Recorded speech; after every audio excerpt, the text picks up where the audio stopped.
नमस्कार, मी मीर कुलकर्णी. स्वागत आहे आपण सर्वांचं माझ्या यूट्यूब चॅनलवर. तुम्ही पाहता इतिहासाची सुवर्णपाने. स्वातंत्र्यवीर सावरकरांनी अंदमानच्या कारागृहातून असताना 8वं आणि शेवटचं पत्र आपल्या धाकट्या भावाला लिहिलेलं.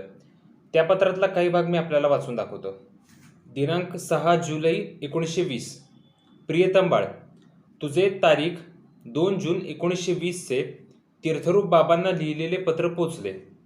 तुझ्या येथे येण्याची एकसारखी पुढे चाल ढकल चालली होती, त्यामुळे आम्हाला मोठी काळजी लागली होती. तुझ्या पत्रांनी ती दूर होऊन मन शांत झाले.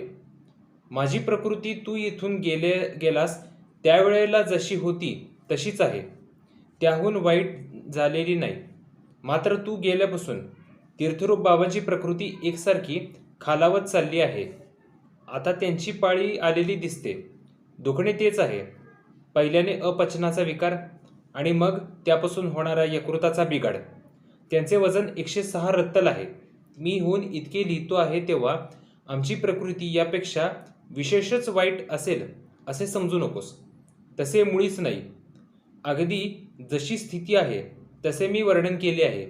काही उणे अधिक झालेच तर मी तुला लागलीच कळवीन, ज्यात सर्व मनुष्य जातीचा समावेश होईल आणि येथील एकूण एक स्त्रियांना आणि पुरुषांना. ही पृथ्वी, हा सूर्य, ही भूमी आणि हा प्रकाश, हीच मनुष्याची खरी पितृभूमी आणि मातृभूमी आहे. यांच्यापासून मिळणाऱ्या लाभासाठी प्रयत्न करण्याचा आणि त्यांचा उपभोग घेण्याचा समान अधिकार राहील, असे संपूर्ण जगाचे एक राष्ट्र हे आमचे ध्येय आहे आणि त्यावर आमचा विश्वास आहे. इतर सारे विभाग आणि भेद अवश्य असले तरी कृत्रिम आहेत. ज्याप्रमाणे पेशींचे रूपांतर व्यक्तिपिंडात होते, व्यक्ती कुटुंबात आणि संघात विलीन होतात, संघाची राष्ट्रे बनतात, त्याचप्रमाणे सर्व राष्ट्रे ज्याच्यात एकरूप होऊन जातील असे विश्वराष्ट्र प्रस्थापित करणे हेच सर्व राजकीय शास्त्र आणि कला यांचे ध्येय आहे किंवा असावयाला पाहिजे. हे तत्व आम्हाला मान्य आहे. तेव्हा साहजिकच विश्वकुटुंबित्व ही देशाभिमानाची वरची पायरी ठरते आणि म्हणून एखाद्या साम्राज्याला किंवा समान अधिकारी घटकांच्या संयुक्त राष्ट्रसंघाला परस्परांविरुद्ध वंशसमूहांना आणि राष्ट्रसमूहांना एकत्र आणून एकजीव नाही तर ज्यांच्यामुळे त्यांच्यापैकी प्रत्येकाला आपापल्या जीवनाची त्याच्या सर्व उदात्त स्वरूपात ओळख पटवून ते संपन्न बनवून उपभोग घेण्याची अधिक पात्रता येईल अशा रीतीने समरूप बनवता आले तर ते एक ध्येय गाठण्याच्या मार्गावरील पुढे टाकलेले पाऊल आहे. या विचारसरणीवर माझा विश्वास असल्यामुळे जो ब्रिटिशही होणार नाही व जो हिंदीही असणार नाही, तर अधिक चांगले नाव सापडेपर्यंत ज्याला आर्य म्हणता येईल असा एखादा संयुक्त राष्ट्रसंघ स्थापावयाचा प्रामाणिक प्रयत्न करण्यात आला तर त्यात मला सतसत विवेकबुद्धीला स्मरून सहकार्य करता येईल. हेच ध्येय डोळ्यांपुढे ठेवून मी गतकालात झगडलो आहे. हेच ध्येय दृष्टीसमोर ठेवून मी आता ही कार्य करायला सिद्ध आहे. मानव्य विश्वकुटुंबिता ही देशाभिमानाच्या वरची कोटी आहे हे तत्वता आम्हाला संमत असल्यामुळेच एकच अवयव इतरांच्या जीवावर इतका पुष्ट होऊ लागला आणि एखाद्या असाध्य काळपुळीप्रमाणे फुगून सर्व मनुष्य जातीचे जीवन संकटात असल्यासारखे वाटू लागले. त्यावेळी आम्हाला स्वस्थ बसवेना. दुसरा परिणामकारक असा कोणताही उपाय दिसत नसल्यामुळे शल्यचिकित्सकाची सुरी आपल्या हाती धरावी लागली आणि निरंतरचे दयाममत्व साधण्यासाठी क्षणभराचा निष्ठुरपणा पत्करणे अवश्य आहे असे वाटू लागले. पण याप्रमाणे दंडाची प्रतिक्रिया दंडानेच करावयाला आम्ही सिद्ध झालो तरी तेव्हाही आम्हाला मनापासून कोणत्याही स्वरूपातल्या अत्याचाराचा तिटकारा असेल, आताही आहे. कारण परस्वापहरणासाठी योजलेले सामर्थ्य म्हणजेच अत्याचार. व्यक्तिशा किंवा राष्ट्र या नात्याने दुसऱ्याचा अपहार करण्याची महत्वाकांक्षा स्वप्नात देखील मला शिवली नाही आणि अत्याचाराच्या कल्पनेपासून देखील मी इतका दूर असे की जेव्हा समर्थ संघांनी आपल्या दुबळ्या पण सत्पक्षाच्या शेजाऱ्याविरुद्ध त्याचा उपयोग केलेला मला जेथे जेथे आणि जेव्हा जेव्हा दिसला तेथे तेथे आणि तेव्हा तेव्हा त्याचा मी प्राणपणाने विरोध केला. गतकालात महत्वाकांक्षी व्यक्तींनी हिंदुस्थानच्या बाहेरच्याच नाही तर भारतवर्षात सुद्धा अवलंबिलेल्या सर्व अत्याचारांचा मी मनापासून तिटकारा करीत आलो आहे. या भारतभूमीवर परक्यांनी अधिकार गाजवावा या गोष्टीच्या विरुद्ध माझे मन जितके बंड करून उठे, तितकेच ते येथल्या जातीभेद आणि अस्पृश्यता या गोष्टींविरुद्ध उठे. तेव्हा आम्ही जे क्रांतिकारक झालो ते निरुपाय म्हणून झालो, उल्हासाने नाही.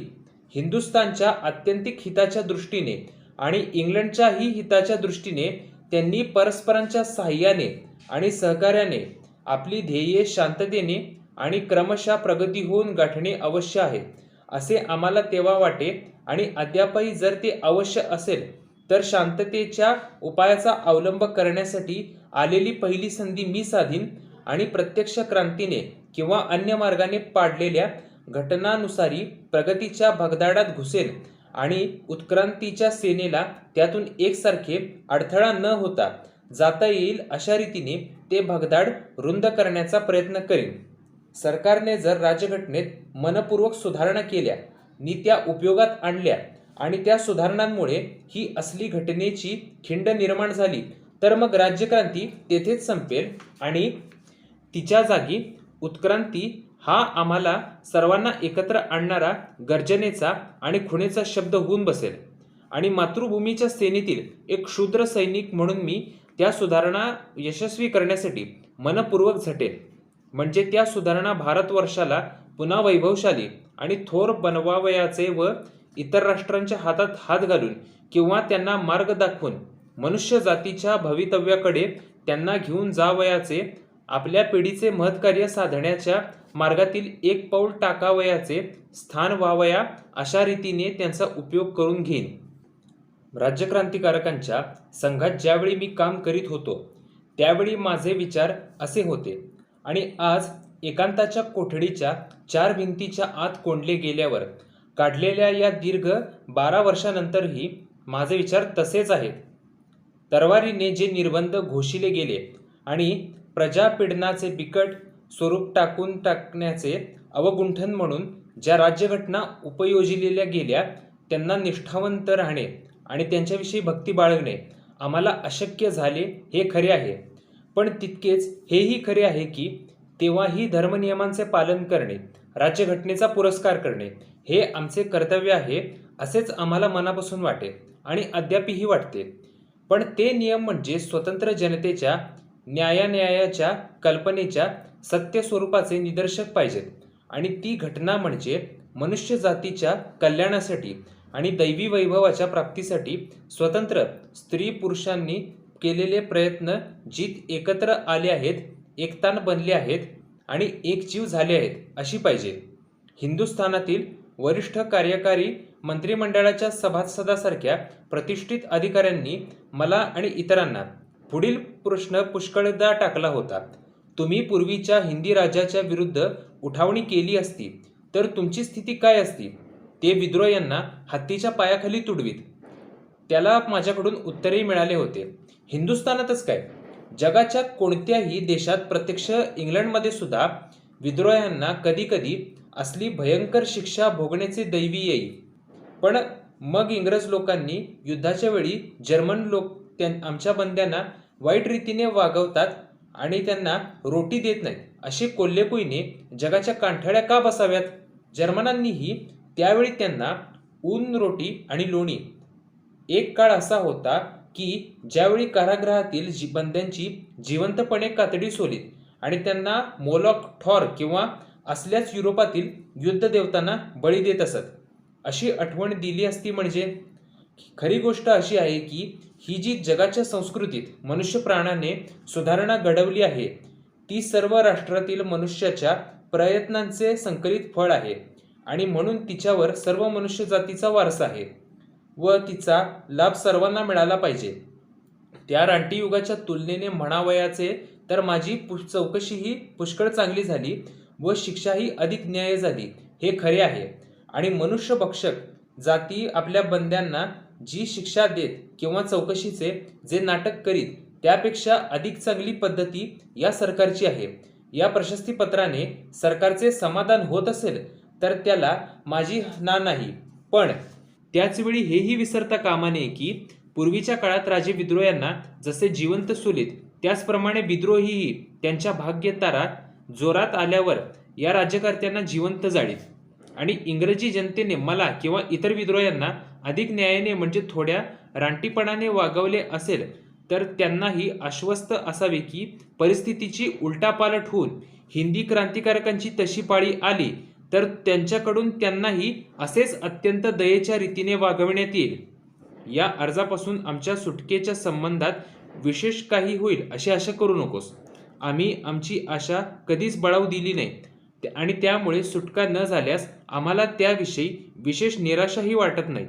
काहीही निर्णय झाला तरी तो स्वीकारायला आम्ही सिद्ध आहोत. तू आपल्याकडून शक्य तितका प्रयत्न केला आहेस आणि मुख्यतः तुझ्या सतत उद्योगाचेच हे फळ आहे की आज राजकीय बंद्यांच्या मुक्ततेच्या प्रश्नाला इतके तीव्र स्वरूप आले नि आम्हाला दोघांना वगळले तरी उर्वरित शेकडो राजकीय बंद्यांना आपले स्वातंत्र्य परत मिळाले. तुझी प्रकृती उत्तम असेल अशी आशा करतो आणि स्नेहांना आणि नातलगांना नमस्कार लिहून हे पत्र पुरे करतो. प्रिय बाळ, तुझाच प्रिय तात्या. सावरकरांची आवेदन पत्रातील आणि आपल्या धाकट्या बंधूंना लिहिलेल्या पत्रातील भाषा वाचली तर आपल्याला असं वाटू शकतं की सावरकरांनी ब्रिटिशांची राज्यघटना स्वीकारली होती आणि ते मवाळ बनलेले होते. सर्वात अगोदर हे समजून घ्यायला पाहिजे की सावरकर हे खऱ्या अर्थानं मानवतावादी आणि लोकशाहीवादी होते. सशस्त्र क्रांती हे सावरकरांचं ध्येय कधीच नव्हतं. त्यांचं ध्येय होतं भारताचं स्वातंत्र्य. सशस्त्र क्रांती हे साधन होतं. शक्य त्या सर्व साधनांचा उपयोग करून भारत स्वतंत्र करायचा ही सावरकरांची भूमिका होती. निरुपाय म्हणून आम्ही क्रांतिकारक झालो असं सावरकर सुरुवातीपासून म्हणत होते. सावरकर मवाळ झाले म्हणजे त्यांनी देशभक्तीशी किंवा क्रांती तत्वाशी प्रतारणा केली असा त्याचा अजिबात अर्थ होत नाही. सावरकरांनी सशस्त्र क्रांतीचा मार्ग का स्वीकारला होता? कारण ब्रिटिशांनी सर्व भारतीयांच्या विकासाच्या वाटा बंद केलेल्या होत्या आणि त्यांना पारतंत्र्यात टाकलेलं होतं. यासाठीच सावरकरांनी सशस्त्र क्रांतीसारखा मार्ग निवडला. जीव धोक्यात न घालता, अमानवीय छळ सहन न करता देशभक्ती व्यक्त करण्याचा सोपा मार्ग त्या काळात उपलब्ध होता. तरी सुद्धा सावरकरांनी सशस्त्र क्रांतीसारखा खडतर आणि अवघड मार्ग निवडला. कारण सोप्या मार्गाने स्वातंत्र्य मिळवायला बराच विलंब होणार होता. ब्रिटिशांनी नंतर ज्या काही सुधारणा आणल्या त्या पाहून जर आता ब्रिटिश भारतीयांच्या विकासाचा मार्ग मोकळा करणार असतील आणि घटनात्मक पद्धतीनं राज्यकारभार करणार असतील तर सशस्त्र क्रांतीचा मार्ग अनुसरण्याची आवश्यकता नाही असं सावरकरांचं मत झालेलं होतं. सावरकर हे सुटकेनंतर जरी मावळ झाले असले तरी त्याबद्दल आक्षेप घेण्याचं काही कारण नाही. कारण सावरकरांचे मित्र सहबंदी असलेले सेनापती बापट, पृथ्वीसिंग आझाद यांनी सुद्धा तुरुंगातून सुटका झाल्यावर सशस्त्र क्रांतीचा मार्ग सोडला आणि ते सत्याग्रही बनलेले होते. सरदार भगतसिंग यांचे मित्र डॉक्टर गयाप्रसाद कटियार, शिववर्मा, अजय घोष यांनी सुद्धा कम्युनिस्ट पार्टीमध्ये प्रवेश केला होता. म्हणजे या लोकांनी सुद्धा सशस्त्र क्रांतीचा मार्ग सोडून राजकारणाचा मार्ग निवडलेला होता. सावरकरांची 1937ला जेव्हा संपूर्ण मुक्तता झाली तेव्हा त्यांनी सुद्धा राजकारणाचा मार्ग निवडला. अखिल भारतीय हिंदू महासभेचे ते अध्यक्ष बनलेले होते. स्वातंत्र्योत्तर काळात सावरकर म्हणाले होते की आता क्रांतीचा मार्ग हा बंदुकीच्या नळीतून नव्हे तर मतपेटीतून. स्वातंत्र्याचं उद्दिष्ट प्राप्त झाल्यानंतर लोकशाहीचं महत्त्व लक्षात घेऊन सावरकरांनी आपली अभिनव भारत ही संघटना विसर्जित करून टाकलेली होती. सावरकरांवर सातत्याने एक आक्षेप घेतला जातो. सावरकर माफी मागून सुटले होते. सरदार भगतसिंग हे फाशी गेले. चंद्रशेखर आझादांनी स्वतःवर गोळी झाडली पण यांनी कधीच माफी मागितली नाही. काकोरी कटाचे प्रमुख सूत्रधार होते रामप्रसाद बिस्मिल. ते आणि त्यांचे 3 महत्त्वाचे साथीदार अशफाक उल्ला खान, ठाकूर रोशन सिंग, राजेंद्रनाथ लाहिरी या 4 क्रांतिकारकांना फाशीची शिक्षा सुनावली होती आणि यांनी सुद्धा या शिक्षेच्या विरुद्ध दयेची याचिका केली होती. डाव्यांच्या भाषेत सांगायचं झालं तर दयेची भीक मागितली होती. तर त्यांची आवेदनपत्र सुद्धा मी आपल्याला पुढे वाचून दाखवणार आहे. व्हिडिओ आवडला असेल तर लाईक करा, शेअर करा, इतिहासाची सुवर्णपाने सबस्क्राईब करा. धन्यवाद. नमस्कार.